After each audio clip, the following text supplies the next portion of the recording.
తాకట్లో ఉన్న మీ బంగారాన్ని విడిపించి ఆ రోజు ఆన్లైన్ రేటుకి కొంటాం. Sharma gold company. నమస్కారం, వెల్కమ్ టు సుమన్ టీవీ. నేను గీతాంజలి. ప్రస్తుతం మనతో పాటు పూజ్యశ్రీ స్వామిని సుమిత్రానంద సరస్వతి మాతాజీ ఉన్నారండి. ఆత్మ జ్ఞానంతో ఈ ఆధ్యాత్మిక ప్రయాణంలో మనం ఎలా జీవనం సాగించాలి, ఆ ప్రయాణాన్ని మనం ఎలా కొనసాగించాలి, ఆత్మానందాన్ని ఎలా పొందాలనేది క్లాసెస్ ద్వారా బోధిస్తూ ఉంటారు అమ్మగారు.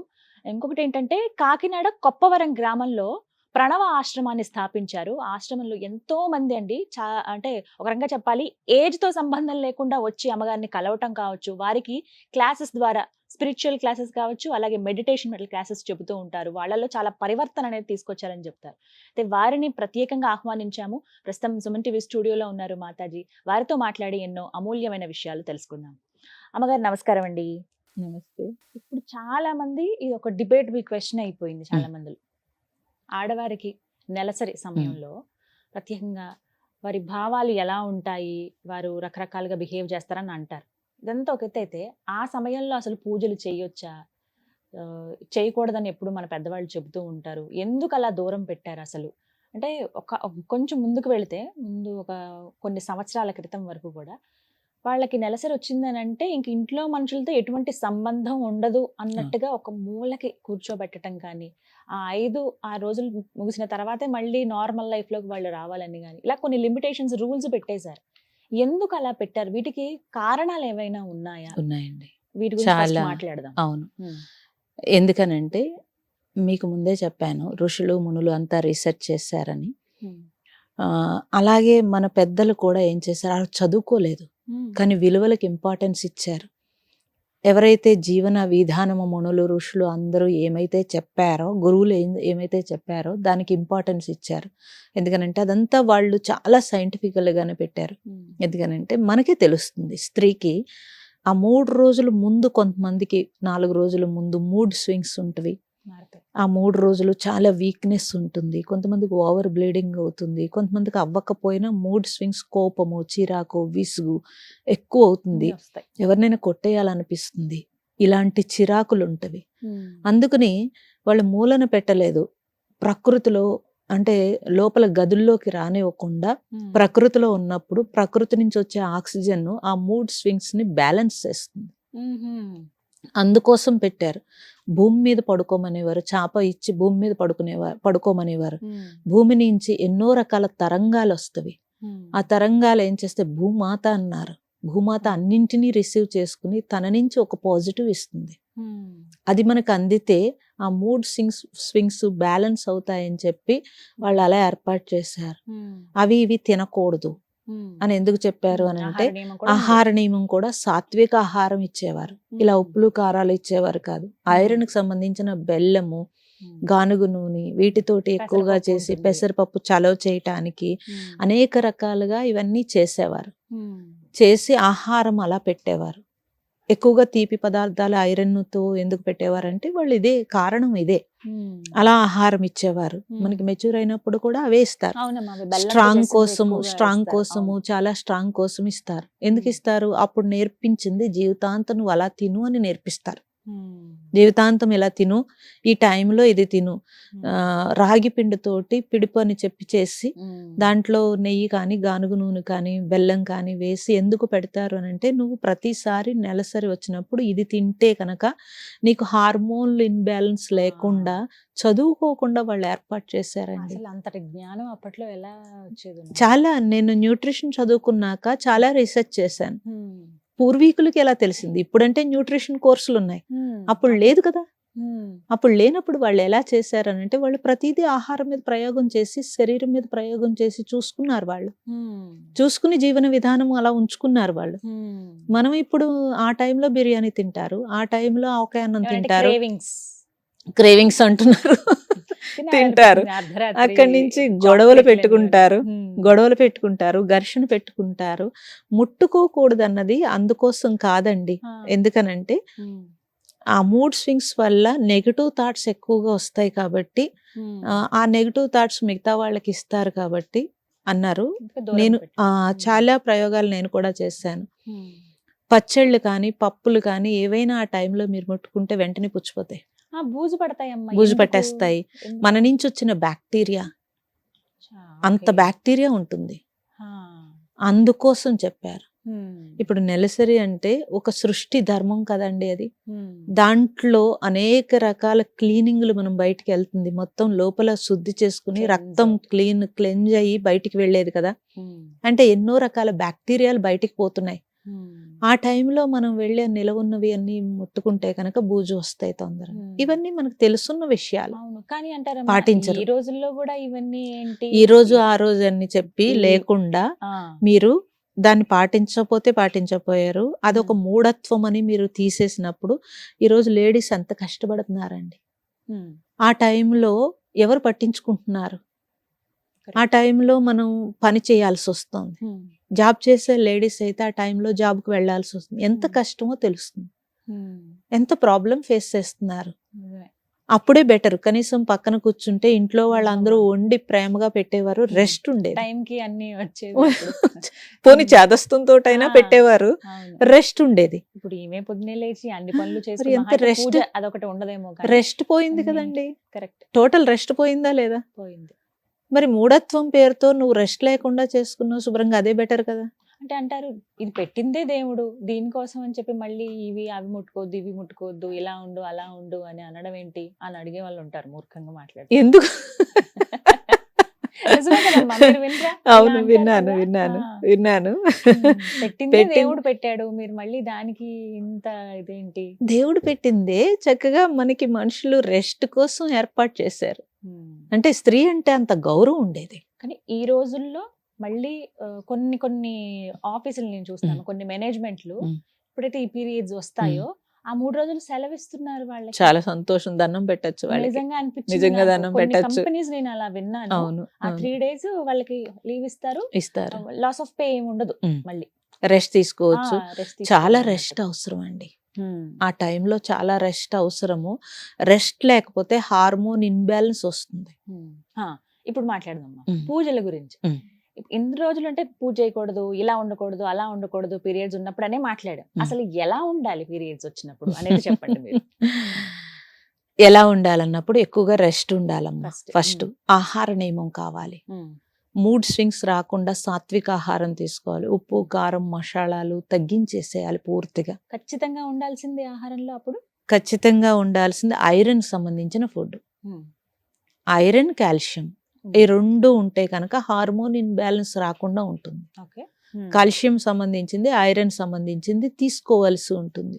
ఆ రెండు తీసుకుంటే సరిపోతుంది. అందుకే రాగిలో కాల్షియం ఐరన్ రెండు కలిపి ఉన్నాయి కాబట్టి అవి పెట్టారు. సో మనకి మామూలుగా కూడా పరవాన్నం పెట్టేవారు. అంటే అప్పుడు బ్రౌన్ రైస్ కాబట్టి దంపుడు బియ్యం కాబట్టి దాంట్లో B12 బి కాంప్లెక్స్ ఎక్కువగా ఉంటుంది, పాలు కాల్షియం ఉంటుంది, ఐరన్ బెల్లం వేసి పరవాన్నం పెట్టేవారు. పరవాన్నం వండేవాళ్ళు. అవును. అది వండి పెట్టేవారు, ప్రత్యేకంగా వండి పెట్టేవారు. పసుపు యాంటీసెప్టిక్ కాబట్టి పసుపు ఎక్కువగా వాడటము చాలా మంచిది. ఆడించే వాళ్ళు మళ్ళీ ఒంటికి కంపల్సరీ రాసుకునే వాళ్ళు కదా. నువ్వులతోటి గానుగ నూనె అయితే కనుక అది ఒంటికి రాసుకున్నా కూడా ఈ స్కిన్ ని అబ్జార్బ్ చేసుకుంటుంది. ఆ టైంలో స్కిన్ లూజ్ అవుతుంది, అందుకే పెయిన్స్ వస్తాయి, మీకు బాడీ పెయిన్స్ ఎక్కువగా ఉంటాయి. అవును, అప్పుడు లూజ్ అవుతుంది స్కిన్, ఆ రంధ్రాలు ఓపెన్ అవుతాయి. అప్పుడు మీరు గానుగ నూనె బాగా మర్దన చేసుకున్నప్పుడు అవన్నీ బలం చేకూరుతుంది బాగా. నువ్వుల నూనె కాల్షియం ఎక్కువగా ఉంటుంది కాబట్టి నువ్వుల నూనెతోటి ఆహారం తీసుకునేవారు. సో ఇవి పాటిస్తే కనుక అలాగే మనస్సు ప్రశాంతంగా ఉండడానికి చక్కగా ధ్యానం చేసుకోవచ్చు, ధ్యానం చేయొచ్చు, శుభ్రంగా చేసుకోవచ్చు ధ్యానం. పూజల విషయం మాట్లాడితే అమ్మా, దీపం పెట్టొద్దు, పూజ చేయొద్దు, ఆలయానికి వెళ్ళొద్దు, ఇవి నియమాలు ఉన్నాయని అందరికీ తెలిసే విషయం. అవును. అయితే ఈ మధ్య కాలంలో కొంతమంది అలా ఏం ఉండదు, ఎప్పుడైనా సరే లేదు. పూజల దగ్గర ఎందుకు పెట్టారంటే పూజ నిర్మాణంలోనే, గుడిలు నిర్మాణంలో కానీ లేకపోతే మన పూజా విధానంలో కానీ మంత్రం ఉంది, నిర్మాణంలోనే మంత్రశక్తి ఉంది. సో అది వ్యతిరేకత నెగటివ్ వచ్చేటప్పటికి మనకి చాలా కష్టంగా ఉంటుంది. ఆ ఫోర్స్ ను కూడా మనం తట్టుకోలేం కాబట్టి గుడికి వెళ్ళొద్దని చెప్తారు. పూజ చేసుకునేటప్పుడు మనం ఆ ప్లేస్ అంతా పవిత్రంగా ఉంటుంది. మీరు పూజా గదిలోకి చాలా పవిత్రంగా వెళ్తారు, మీ ఇంట్లో మీరు ఒక పాజిటివ్ ఎనర్జీ ఉంటుంది ఆ ప్లేస్ లో. మీరు మళ్ళీ ఈ హార్మోన్ ఇన్బ్యాలెన్స్ తోటి నెగటివ్ తోటి అక్కడికి వెళితే అంతా ఈక్వల్ అయిపోతుంది. అందుకోసం చెప్పారు. అందుకోసం అలా చెప్పారు. ఎన్ని రోజుల వరకు అమ్మా ఈ నియమం అసలు మామూలుగా? తప్పనిసరిగా నేనైతే 5 days అంటాను. 5 రోజులు. 3 days తర్వాత పూజ చేసేయచ్చు అంటారు కానీ వాళ్ళ కొంతమందికి కుదరదమ్మా. కొంతమందికి 5 ఓవర్ రోజుల బ్లీడింగ్ ఉంటుంది, చాలా వీక్నెస్ ఉంటుంది. 5 days రెస్ట్ ఇస్తే కనుక బాడీకి చాలా మంచిది. మరి 5 రోజులు దేవుడికి దూరంగా ఉండలేము మేము అని అనుకునే అప్పుడు వాళ్ళకి మీరు నామం చేసుకోవచ్చు. నామజపం చేసుకోవచ్చు. జపం చేయకూడదు. జపము గురువు దగ్గర మంత్రం తీసుకుంటే మాత్రం మంత్రం చేయకూడదు, నామం చేసుకోవచ్చు. నామం అంటే మన ఇష్ట దైవాన్ని నామము చక్కగా పలకొచ్చు, స్మరించుకోవచ్చు, మంచి పుస్తకాలు చదువుకోవచ్చు, ప్లాంటేషన్ చేసుకోవచ్చు, మొక్కలతో ఉండొచ్చు శుభ్రంగా మీరు, ధ్యానం చేసుకోవచ్చు, ఎక్కువగా రెస్ట్ గా ఉండడానికి ట్రై చేయొచ్చు. ఉద్యోగాలు ఉంటే కనుక, ఉద్యోగం ఉంటే కనుక మేము కూడా చేసాం కాబట్టి చెప్తున్నాను, జాబ్ ఉన్నప్పుడు ఎక్కువ ఒత్తిడి లేకుండా చూసుకోవడానికి మనకి మనమే ట్రై చేసుకోవాలి. పని పెండింగ్ పెట్టుకున్నా ఉన్న పని ఏదో అర్జెంట్ పని ఏదో చేసుకుంటూ కొంచెం ఇంటికి వచ్చిన తర్వాత కూడా చాలా వరకు రెస్ట్ తీసుకుని, నేనేమంటానంటే ఫ్యామిలీకి ఎక్స్ప్లెయిన్ చేసి చెప్పేమంటాను.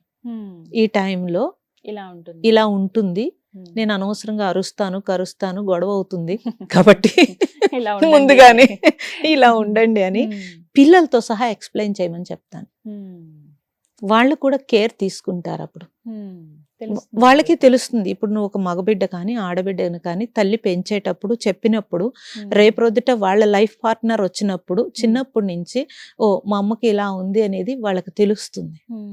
తెలిసి వాళ్ళు కూడా రేపొద్దుట అలాగే బిహేవ్ చేస్తే వచ్చిన పార్ట్నర్ సంతోషపడుతుంది. ఇద్దరికి సత్సంబంధాలు బాగుంటవి. అది పిల్లలకి తల్లే నేర్పాలంటాను నేను. అయితే మరి ధ్యానం అయితే చేయొచ్చండి. ధ్యానం చేయొచ్చు. ఓంకారము నేను అప్పుడు ఆ టైంలో చెప్పొద్దని చెప్తాను. ఎందుకనంటే మేము చెప్పే ఓంకారము నా అభినించి వస్తుంది కాబట్టి కొంచెము కడుపు నొప్పి ఉన్న వాళ్ళకి బ్లీడింగ్, ఓవర్ బ్లీడింగ్ అవుతుంది కాబట్టి ఓంకారం చెప్పొద్దు, మామూలుగా ధ్యానం చేసుకోమని చెప్తాను. అంటే కళ్ళు మూసుకుని ధ్యానం ప్రశాంతంగా ధ్యానం చేసుకోవచ్చు, బుక్స్ చదువుకోవచ్చు.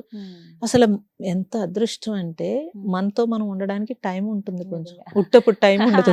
మన మనస్సు కూడా ఈ పనుంది, ఆ పనుంది, ఈ పనుందని మనం తప్పనిసరిగా ఏదైనా కొంచెం ఖాళీ ఉంటే పని వెతుక్కుంటాం. అలా వెతుక్కోకుండా వాళ్ళు అంత మంచి ఏర్పాటు చేశారు మనకి. అంటే ఆ స్త్రీని అంత గౌరవించారమ్మా, అంత గౌరవించారు. కాదు అన్నింట్లో స్త్రీ అభివృద్ధి అన్నాం కానీ ఇటువంటివన్నీ కొంచెం ఉంచుకోవాలి మనం. దాచుకున్న పక్కన పడేస్తే కుదరదు. అది మూఢత్వం కాదు, అది సైంటిఫికల్ గా మన హెల్త్ కోసం వాళ్ళు ఇచ్చిన గౌరవం. అది గౌరవం అని అనుకోవట్లేదు, మమ్మల్ని దూరం పెడుతున్నారనే కోపం వస్తుంది ఇప్పుడు. అది కరెక్ట్ కాదు. ఇప్పుడు అన్నిటికీ విలన్లు అయిపోతున్నారు ఎవరైతే అలా ఎలాగా అసలు చాలా మంది విన్నారు, అత్తగారు ఇలా చెప్తుంటే కోడళ్ళకి కోపం వచ్చేస్తుంది. ఎందుకు? అది హాయిగా శుభ్రంగా మనం పని చేయక్కర్లేదు. నేనైతే అలా చెప్తాను, పని చేయక్కర్లేదు, శుభ్రంగా నువ్వు రెస్ట్ తీసుకోమ్మా శుభ్రంగా. అత్తగారు అలా చెప్పింది శుభ్రంగా చెప్పే విధానంలో మరి ఏమైనా కోపం వస్తుంది ఉండొచ్చు కాక, అది ఉండొచ్చు. ఇప్పుడు కొంచెం ఇల్లులు ఇరుకిల్లు ఉదాహరణకు మాట్లాడుకుంటాం, ఒక దగ్గర దేవుని పెట్టుకుంటాం, ఆ పక్క నుంచే వెళ్ళాలి. ఆ వంటగది పక్కనే ఉంటే గనక అక్కడే అన్ని పనులు చేసుకోవాల్సి వస్తుంది. ఆ గాలి తాకుతోంది, ఇక్కడ రావద్దన్నాం కదా అన్నట్టు మాట్లాడితే కోపం వస్తుంది జనరేషన్ అక్కడ సమస్య అనమాట. ఎందుకు చెప్తున్నారు ఇలా అనేది తెలుసుకుంటే, సరిగ్గా తెలుసుకుంటే కనుక ఆ పని ఆవిడకి చెప్పి చక్కగా బాల్కనీలో కూర్చోవచ్చు అంటాను నేను. చాలా వీడియోస్ లో ఈ ప్రస్తావన తీసుకొచ్చాను నేను.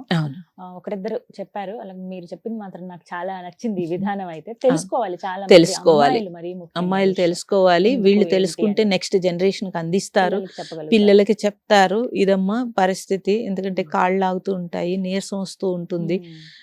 అది సరిగ్గా అంటే లాంగ్ లో కూడా దెబ్బ కొడుతుందమ్మా. అది మీరు ఎప్పుడైతే సరిగ్గా ఆహారము ఆ 3 రోజులు కరెక్ట్ గా తీసుకోరో అది లాంగ్ లో చాలా ఇబ్బంది పెడుతుంది. మెనోపాజ్ లో వచ్చే ఇబ్బందులన్నీ కూడా దీని నుంచి వస్తాయి. విన్నాను నేను. ఎప్పుడైతే మెచ్యూర్ అవుతారో పిల్లలు అప్పుడు పెట్టేటువంటి ఆహారమే తర్వాత లాంగ్ రన్ ఉపయోగపడుతుంది. మరి పూర్వీకులు ఎవరికి మెనోపాజ్ లేదమ్మా? మరి 10 మంది 14 మంది పిల్లల్ని కన్నారు వాళ్ళు. అంటే వాళ్ళకి లేదు, కనపడలేదు మీకు ఎప్పుడు కూడా. అంటే చూడండి, వాళ్ళు అన్ని పాటించిన వల్ల వాళ్ళు ఇలా మెనోపాజు స్ట్రెస్ అనేది మనం చూడలేదు. ఇప్పుడు ఏది పాటించట్లేదు కాబట్టి ఇది లాంగ్ రన్ లో మెనోపాజ్ లో ఇబ్బంది పెడుతుంది. దేవతలే నిజంగా గంపెడు పిల్లల్ని ఎలా పెంచేవాళ్ళు. మరి ఒక్కరికి ఇప్పుడు తోకొస్తున్నారు అంటారు కదా, అలా ఏ పనులు ఆ పనులు అందరూ ఉన్నా కూడా. అవును, జస్ట్ పిల్లని చూసి అప్పుడు ఆడించి తినిపించే దగ్గర అప్పుడు వరకు. వాళ్ళకి కంప్లైంట్ నేచర్ లేదమ్మా. ఫస్ట్ ఆఫ్ ఆల్ నెగటివ్ లేదు, కంప్లైంట్ నేచర్ లేదు. కంప్లైంట్ లేదు వాళ్ళకి. ఈ పిల్లలు ఇంతమంది ఉన్నారు, నా జీవితం ఎలా అయిపోయింది అని కానీ ఏమీ మాట్లాడేవారు కాదు. భర్త తెచ్చినా తేకపోయినా వాళ్ళ డ్యూటీ వాళ్ళు చేసేవారు, ధర్మం పాటించేవారు, ఎవరి డ్యూటీ వాళ్ళు చేసేవారు. అందుకే ఇన్ని మాటలు లేవు, ఇంత డిస్కషన్ లేదు, ఇంత గొడవ లేదు, ప్రశాంతంగా ఉండేవారు. ప్రశాంతంగా ఉండేవారు. చాలా చక్కగా చెప్పారు.